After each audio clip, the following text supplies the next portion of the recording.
Dear friends, स्वागत है आप सभी लोगों का मेरे चैनल इजी क्वालिटी लर्निंग में एक नए वीडियो डिस्कशन के साथ में, जिसका टॉपिक है फार्मास्यूटिकल क्वालिटी सिस्टम। इस वीडियो डिस्कशन में हम क्वालिटी सिस्टम के बारे में बात करेंगे और ये बेसिक क्वालिटी डिस्कशन जो है पीक्यूएस का जो डिस्कशन है, वीडियो डिस्कशन, ये आपका ICH Q10 उसके बेसिस पे है। तो आइए जानते हैं इस पर्टिकुलर वीडियो डिस्कशन में क्या क्या चीज़ें हैं। तो सबसे पहले कंटेंट्स की बात करते हैं कि इसमें क्या क्या कंटेंट्स है। तो हम गाइडेंस डॉक्यूमेंट्स की बात करेंगे, ऑब्जेक्टिव ऑफ पीक्यूएस की बात करेंगे कि फार्मास्यूटिकल क्वालिटी सिस्टम के क्या क्या ऑब्जेक्टिव्स है, लाइफ साइकिल अप्रोच की बात करेंगे और पीक्यूएस के एलिमेंट्स की बात करेंगे। ये इन टोटल इस पर्टिकुलर वीडियो डिस्कशन में हम देखेंगे। तो आइए सबसे पहले देखते हैं कि गाइडेंस डॉक्यूमेंट क्या है। जैसा कि टाइटल में ही लिखा हुआ है कि ये पर्टिकुलर वीडियो डिस्कशन जो है ये ICH Q10 के बेसिस पे हम लोग कर रहे हैं। तो इसका जो सेंटर ऑफ द गाइडलाइन है ये ICH Q10 है, जिसमें फार्मास्यूटिकल क्वालिटी सिस्टम को हमने कैसे हैंडल करना है वो मेंशन किया हुआ है। बेसिकली इस गाइडलाइन में Q8 जो फार्मास्यूटिकल डेवलपमेंट के लिए है, Q9 जो रिस्क असेसमेंट के लिए है, उसका भी इसमें रेफरेंस लिया हुआ है कि उन गाइडलाइंस को भी इस फार्मास्यूटिकल क्वालिटी सिस्टम के साथ में किस तरह से इंटीग्रेट करना है। देन बात करते हैं कि फार्मास्यूटिकल क्वालिटी सिस्टम के क्या क्या ऑब्जेक्टिव्स है। तो इस पर्टिकुलर गाइडलाइन और इस पर्टिकुलर वीडियो डिस्कशन का ऑब्जेक्टिव ये है कि हमें फार्मास्यूटिकल क्वालिटी सिस्टम में टॉप मैनेजमेंट का एक्टिव इन्वॉल्वमेंट करना है। क्योंकि जनरली जब हमारे पास में पहले ये गाइडलाइंस नहीं हुआ करती थी तो जो टेक्निकल मैनेजर्स है वही सारे सिस्टम को ड्राइव करते थे और जो भी डिस्कशंस या जो भी पार्टिसिपेशंस होता था इन्हीं लोगों का होता था। जो टॉप सीनियर मैनेजमेंट है फार्मास्यूटिकल क्वालिटी सिस्टम के बारे में अनअवेयर होती थी। तो बेसिकली इसका ऑब्जेक्टिव ये है कि जो टॉप मैनेजमेंट है, जो डायरेक्टर्स है, कंपनी डायरेक्टर्स है या जो डिसीजन मेकिंग पोजीशंस पे है, तो उन लोगों का भी इन्वॉल्वमेंट फार्मास्यूटिकल क्वालिटी सिस्टम में होना चाहिए। दूसरा ऑब्जेक्टिव है प्रोडक्ट कमर्शियलाइजेशन, की प्रोडक्ट का कमर्शियलाइजेशन होना चाहिए। और थर्ड ऑब्जेक्टिव है to establish and maintain the state of control, यानी जो भी प्रोडक्ट हम बनाते हैं तो उसके सारे कंट्रोल्स इन प्लेस होना चाहिए और वो through out life cycle in control state में चलना चाहिए। और फैसिलिटेट कंटिन्यूअल इम्प्रूवमेंट, तो जो भी कंटिन्यूस इम्प्रूवमेंट की अपॉर्चुनिटीज़ मिलती है, क्योंकि जब हम प्रोडक्ट बनाना चालू करते हैं तो उस टाइम पे हमारे पास में प्रोडक्ट के बारे में इतनी नॉलेज नहीं होती है, लेकिन जैसे जैसे हम उसके फर्दर बैचेस बनाते जाते हैं तो प्रोडक्ट के बारे में हमारे पास में इतनी सारी नॉलेज आ जाती है कि फिर हम उसमें जो सीखते हैं उसको हमने एक जगह डॉक्यूमेंट करके रखना चाहिए। और डॉक्यूमेंटेशन से जो नॉलेज हमें मिलती है, अगर हमें कोई अपॉर्चुनिटीज़ मिलती है कि हमारी एग्जिस्टिंग फैसिलिटी को हम या एग्जिस्टिंग सिस्टम को, प्रोसेस को हम इम्प्रूव कर सकते हैं, तो उसे इम्प्रूवमेंट करना चाहिए, उसे हमें फैसिलिटेट करना चाहिए। तो सबसे पहले बात करेंगे मैनेजमेंट रिस्पॉन्सिबिलिटीज़ की। जैसे हम बात कर रहे थे कि टॉप मैनेजमेंट का इसमें इन्वॉल्वमेंट ज़रूरी है, तो टॉप मैनेजमेंट का किस किस चीज़ में इन्वॉल्वमेंट होना ज़रूरी है। Quality policy and quality planning में, कि कंपनी का विजन क्या है विथ रेफरेंस टू क्वालिटी और हमने उसको किस तरह से अचीव करना है। ये दोनों चीज़ें जो है क्वालिटी पॉलिसी और क्वालिटी प्लानिंग में आती है। फिर रिसोर्सेज मैनेजमेंट, तो जो भी हमें रिसोर्सेज प्रोवाइड करने हैं इस पर्टिकुलर क्वालिटी पॉलिसी और क्वालिटी प्लानिंग करने के लिए, या बाकी के वर्टिकल्स में भी या बाकी के डिपार्टमेंट्स में भी जो भी रिसोर्सेज प्रोवाइड करने हैं, तो वो एडिक्वेट रिसोर्सेज और करेक्ट रिसोर्स हमने प्रोवाइड करना होता है। जैसा कि आपका कोई इक्विपमेंट है या मैन पावर है या ट्रेन्ड मैन पावर्स है, तो वो हमें आइडेंटिफाई करके और वो प्रोवाइड करना पड़ता है। और मैनेजमेंट रिव्यू, सो मैनेजमेंट की रिस्पॉन्सिबिलिटी है, जिसमें टॉप मैनेजमेंट भी इन्वॉल्व होता है, कि टाइम टू टाइम पीरियोडिकली हमें जो भी अपने क्वालिटी सिस्टम का स्टेटस है, जो हमने ऑब्जेक्टिव सेट किए थे, जो गोल सेट किए थे, उसका उस स्टेज पे क्या स्टेटस है वो हम उसको रिव्यू करें। उसमें हम कहाँ स्टेट,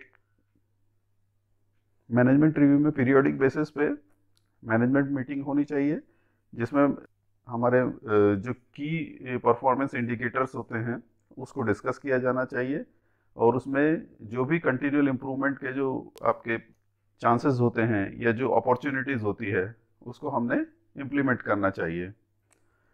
जो हम आउटसोर्स एक्टिविटीज़ करते हैं, क्योंकि बहुत बार ये होता है कि हम सारी एक्टिविटीज़ जो है अपने आप से नहीं कर पाते हैं, हमें कुछ ना कुछ activities with reference to technical expertise की वजह से या फैसिलिटी कंस्ट्रेंट्स की वजह से हमें आउटसोर्स करनी पड़ती है।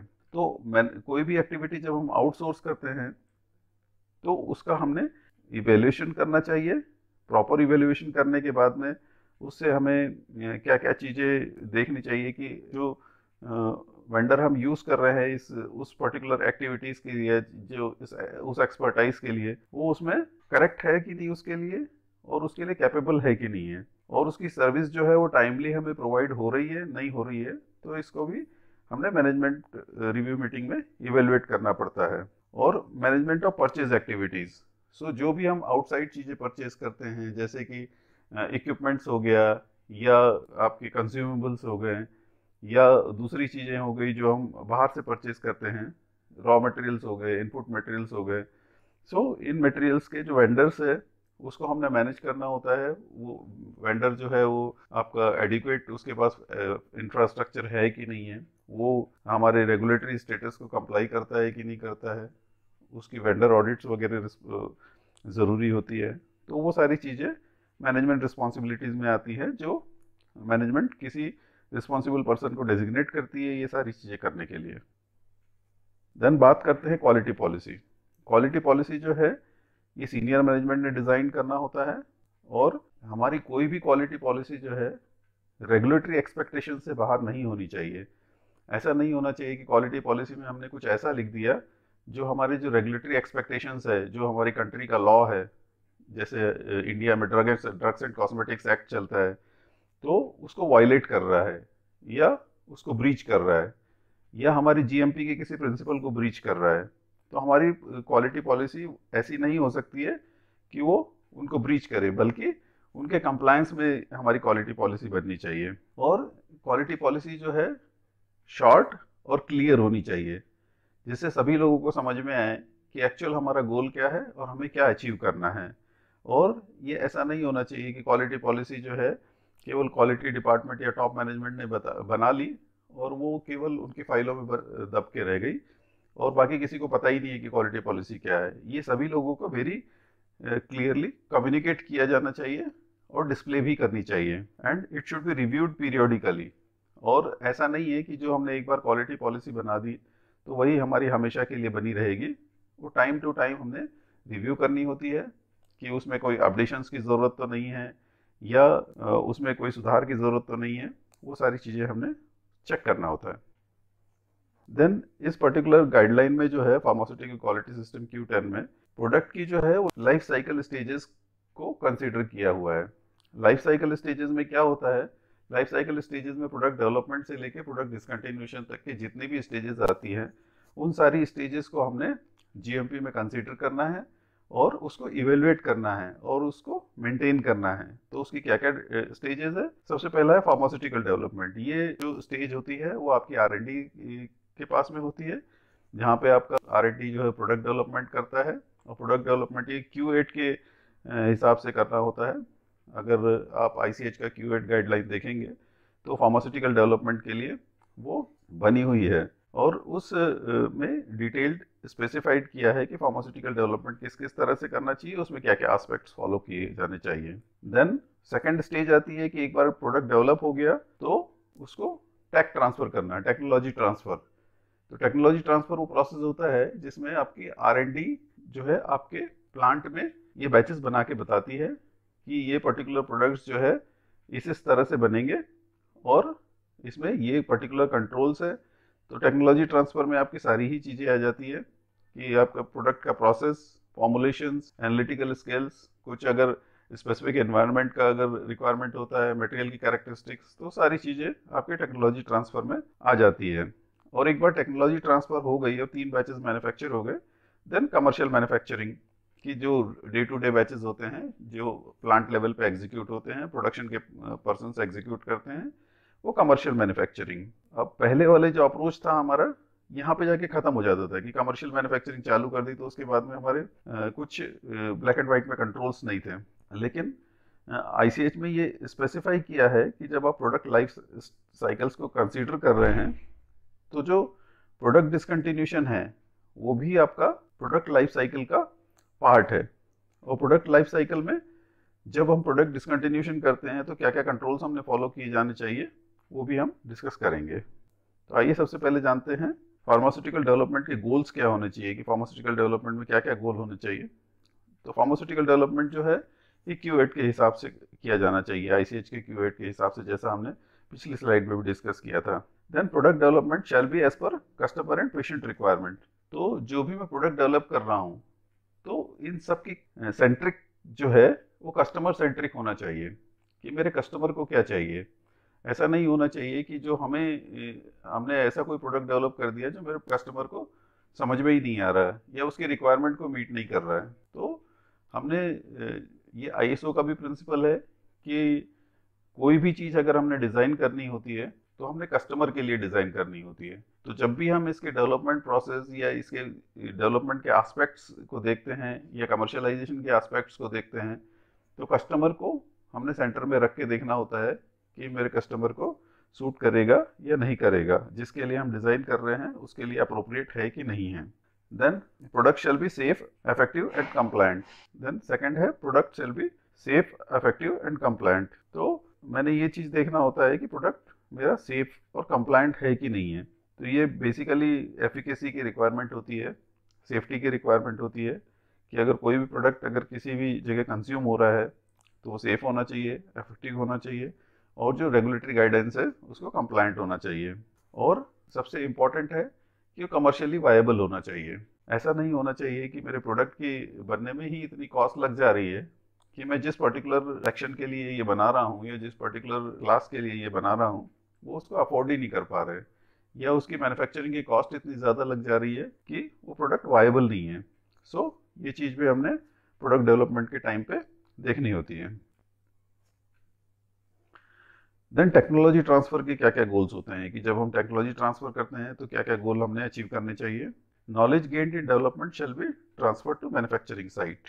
तो जो भी हम जब प्रोडक्ट डेवलप करते हैं तो मल्टीपल एक्सपेरिमेंट्स करते हैं, मल्टीपल प्रोसेस को ट्राई करते हैं, तो उसमें हमें जो फेलियर्स मिलते हैं, जो कंप्लायंस मिलते हैं, वो सारी चीज़ें रिकॉर्डेड होनी चाहिए और उससे जो इंटरप्रिटेशन निकल रहा है, जो उससे हम नॉलेज सीख रहे हैं या जो नॉलेज हम गेन कर रहे हैं उस पर्टिकुलर पार्ट में, वो नॉलेज हमने ट्रांसफ़र करनी होती है मैन्युफैक्चरिंग साइट को, ताकि जब उनके सामने ड्यूरिंग कमर्शियल मैन्युफैक्चरिंग अगर ऐसी कोई स्टेज आती है या ऐसी कोई स्टेट आती है तो उनको इस चीज़ के बारे में अवेयर रहे कि इस पर्टिकुलर चीज़ का क्या इम्पैक्ट आता है।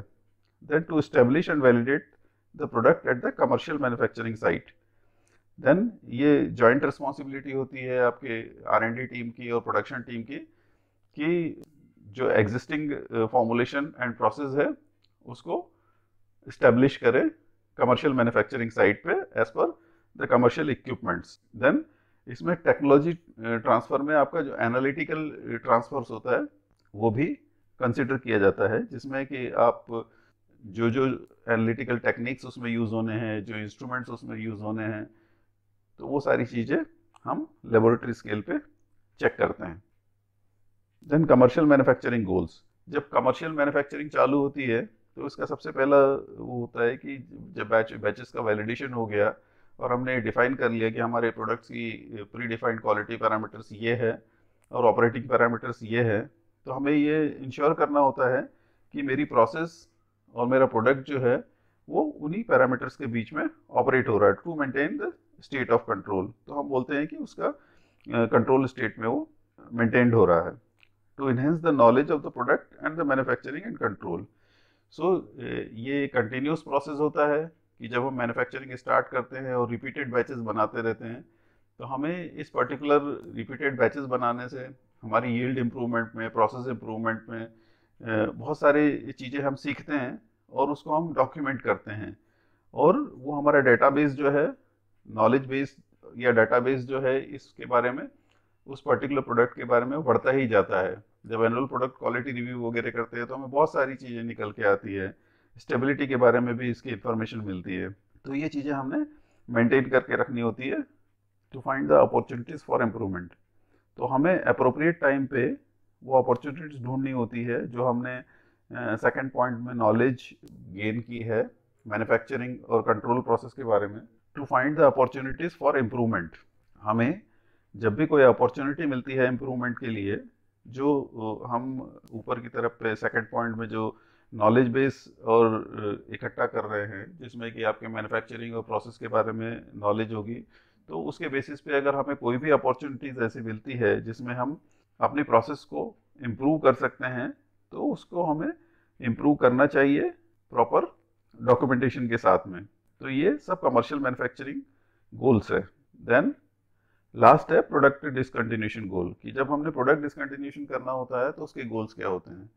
अगर कमर्शियली हम देखें तो अब हम बात करेंगे प्रोडक्ट डिसकंटिन्यूशन गोल्स की। तो जब कमर्शियल मैन्युफैक्चरिंग हो जाती है और जब हमने प्रोडक्ट डिसकंटिन्यू करना होता है किसी भी रीज़न से, मार्केटिंग रीज़न से या किसी और कमर्शियल रीज़न की वजह से, अगर प्रोडक्ट डिसकंटिन्यूशन करना है तो हमें क्या क्या चीज़ें इसमें ध्यान रखनी होती है। रिटेंशन ऑफ डॉक्यूमेंट्स, क्योंकि जब भी मैं प्रोडक्ट डिसकंटिन्यू करता हूँ तो मेरा प्रोडक्ट उस टाइम पे भी मार्केट में होता है, तो जो भी स्टॉक मार्केट में है उसको हम ऐसे ही नहीं छोड़ सकते हैं। तो उससे रिलेटेड जो भी हमारे डॉक्यूमेंट्स होते हैं, वेदर बैच रिकॉर्ड्स हो, प्रोसेसिंग रिकॉर्ड्स हो, या फिर उससे रिलेटेड लॉगबुक्स हो, एनालिटिकल रिकॉर्ड्स हो, या कंप्लेंट के रिकॉर्ड्स हो, तो ये सारे डॉक्यूमेंट्स जो है हमने रिटेन करके रखने पड़ते हैं टिल हमारा लास्ट बैच जब तक के एक्सपायर, मार्केट से एक्सपायर नहीं हो जाता, तब तक के हमने रिटेन करके रखने पड़ते हैं, या हमारी डॉक्यूमेंट रिटेंशन की जो पॉलिसी होती है उसके हिसाब से हमने डॉक्यूमेंट्स रिटेन करके रखने चाहिए। Then second, retention of control samples, कि जो भी कंट्रोल सैंपल्स है या जो रिटेंशन सैंपल्स जिसको हम बोलते हैं, तो उसके हम हर बैच की एडिक्वेट क्वांटिटीज रखते हैं जो 2 टाइम्स एनालिसिस के लिए सफिशिएंट होती है, तो उसको हमने संभाल के रखना चाहिए प्रोडक्ट डिसकंटिन्यूशन के बाद में भी। देन स्टेबिलिटी स्टडीज कंटिन्यूशन, तो जैसा कि आप सभी को पता है कि जब भी हमारे कोई प्रोडक्ट्स बनते हैं तो इनिशियल 3 कमर्शियल बैचेस और बाद में फिर कंटिन्यूस कंप्लायंस के लिए जो है ईयरली 1 बैच जनरली हम स्टेबिलिटी पे इंक्यूबेट करते हैं। तो ऐसा नहीं होना चाहिए कि जब भी हमने प्रोडक्ट डिसकंटिन्यू किया तो उसके बाद में सारे उसके स्टेबिलिटी के भी सैंपल डिसकंटिन्यू कर दिए। स्टेबिलिटी के सैंपल जो है हमने कंटिन्यू करने होते हैं टिल उसकी स्टडी जब तक के कंप्लीट नहीं हो जाती, क्योंकि हमारा प्रोडक्ट जो है वो ऑलरेडी मार्केट में होता है, और हम अगर प्रोडक्ट मार्केट में है तो हम उसको डिसकंटिन्यू नहीं कर सकते। देन मार्केट कंप्लेंट हैंडलिंग, जो भी हमारा प्रोडक्ट का मार्केट कंप्लेंट आता है, अर्लियर मार्केट कंप्लेंट्स के रिकॉर्ड्स और जो बाद के भी मार्केट कंप्लेंट के रिकॉर्ड्स होते हैं वो हमने इसके साथ में रखने होते हैं। Then pharmaceutical quality system elements की बात करेंगे। इस पर्टिकुलर वीडियो में 2 पार्ट्स है, एक तो प्रोडक्ट लाइफ साइकिल से रिलेटेड है और दूसरा फार्मास्यूटिकल क्वालिटी सिस्टम के एलिमेंट्स से रिलेटेड है। तो अब हम सेकंड पार्ट में बात करेंगे फार्मास्यूटिकल क्वालिटी सिस्टम के एलिमेंट्स के रिगार्डिंग, कि फार्मास्यूटिकल क्वालिटी सिस्टम के एलिमेंट्स क्या क्या होते हैं। एक तो process performance and product quality monitoring, ये पहला पॉइंट है। दूसरा कापा सिस्टम, तीसरा चेंज मैनेजमेंट सिस्टम, और चौथा management review of process performance and product quality.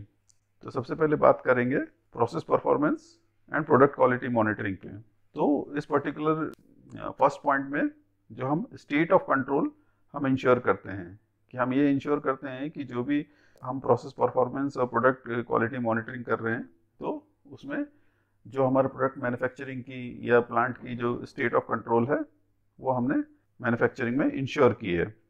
Then QRM to be used for performance evaluation, quality risk management के प्रिंसिपल्स जो है हमने परफॉर्मेंस इवेल्युएशन में यूज़ करने होते हैं। Then to identify the sources of variation, तो अगर मेरे प्रोडक्ट में कोई वेरिएशन आता है, किसी क्वालिटी पैरामीटर में वेरिएशन आता है या आफ्टरवर्ड्स स्टेबिलिटी के पैरामीटर्स में वेरिएशन आता है, तो वो हमने इन्वेस्टिगेट करना चाहिए कि उसके किस किस पैरामीटर्स के बेसिस पे क्या क्या सोर्सेज है जिसके बेसिस पे हमारे इन पैरामीटर्स में वेरिएशन आ रहा है, और उनने उसको हमने डॉक्यूमेंट करना चाहिए। देन डेविएशंस का हम इवेल्युएशन करते हैं। डेविएशंस के इवेल्युएशन करने से हमें ये पता चलता है कि इस पर्टिकुलर प्रोसेस में हमने क्या क्या डेविएशंस किए हैं और उन डेविएशंस के बेसिस पे हम उन डेविएशंस को कैसे अवॉइड करते हैं कर सकते हैं नेक्स्ट मैन्युफैक्चरिंग बैचेस में।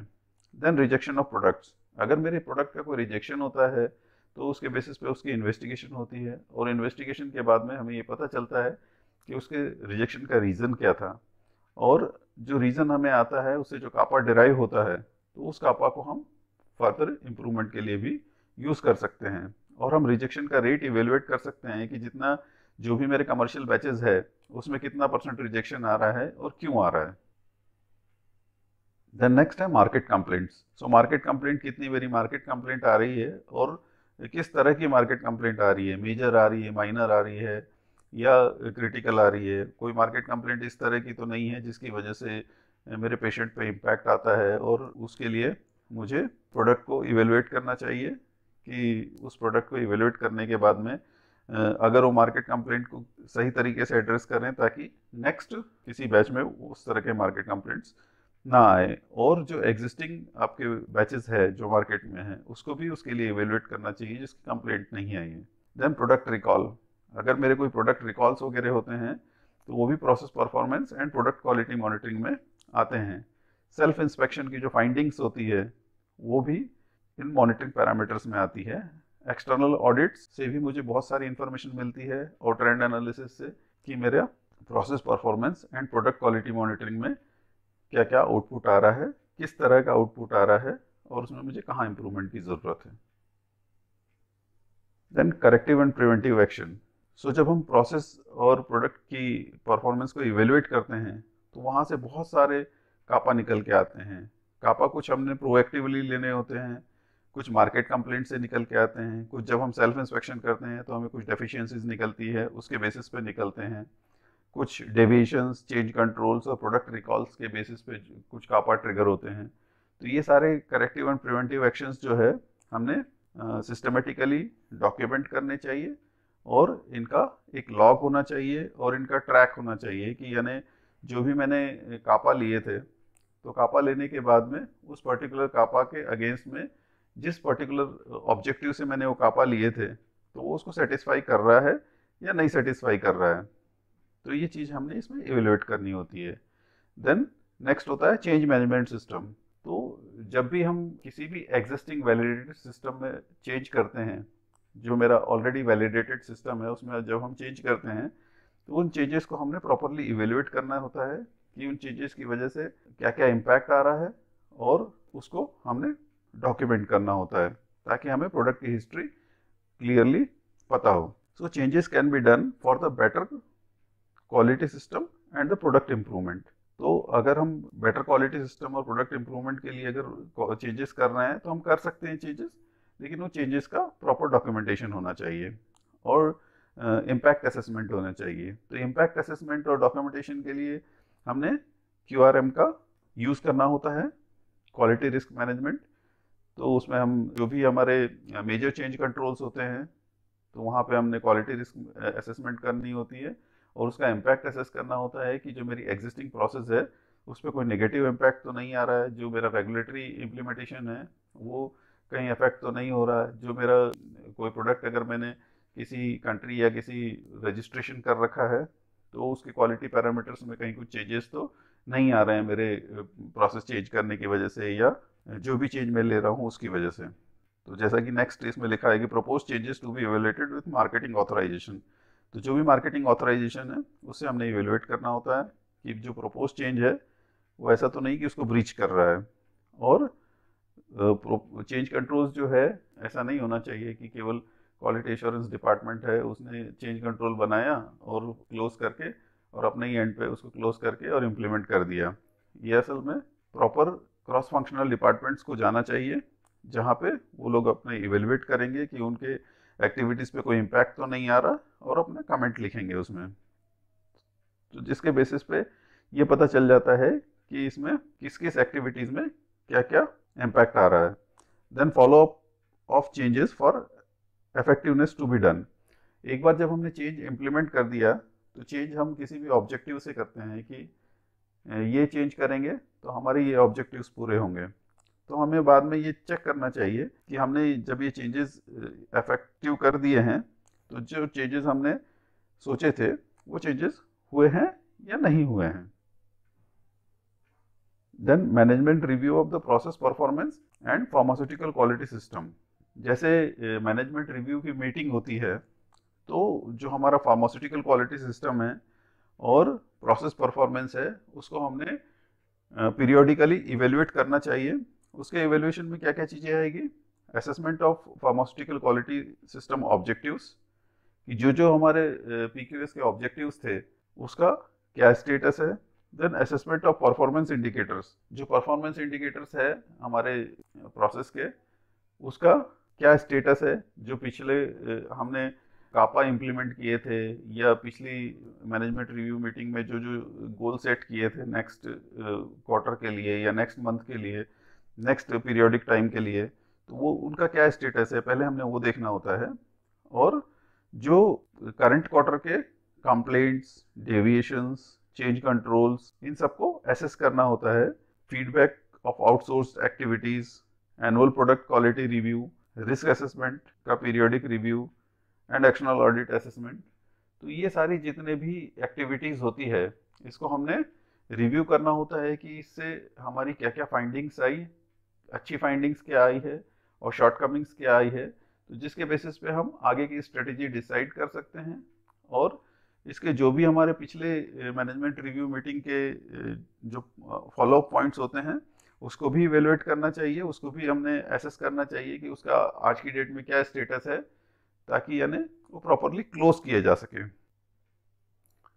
तो दोस्तों ये था फार्मास्यूटिकल क्वालिटी सिस्टम के बारे में एक वीडियो डिस्कशन, जिसमें हम लोगों ने समझा कि फार्मास्यूटिकल क्वालिटी सिस्टम जो है वो ICH Q10 के हिसाब से किस तरह से ऑपरेट करता है और बेसिकली इसमें क्या क्या चीज़ें होती है। तो अगर आपको ये वीडियो डिस्कशन पसंद आया तो आप इस लाइक बटन दबाएं, और अगर कंटेंट आपको यूज़फुल लगता है तो आप और लोगों से भी शेयर करें ताकि ज़्यादा से ज़्यादा लोगों को इसका फ़ायदा हो सके। और अगर अभी तक आपने मेरे चैनल को सब्सक्राइब नहीं किया तो बेल आइकॉन प्रेस करके इसे सब्सक्राइब करें ताकि आपको लेटेस्ट वीडियो अपडेट्स जो भी चैनल पर आती है वो टाइम टू टाइम मिलती रहे। Thanks for watching.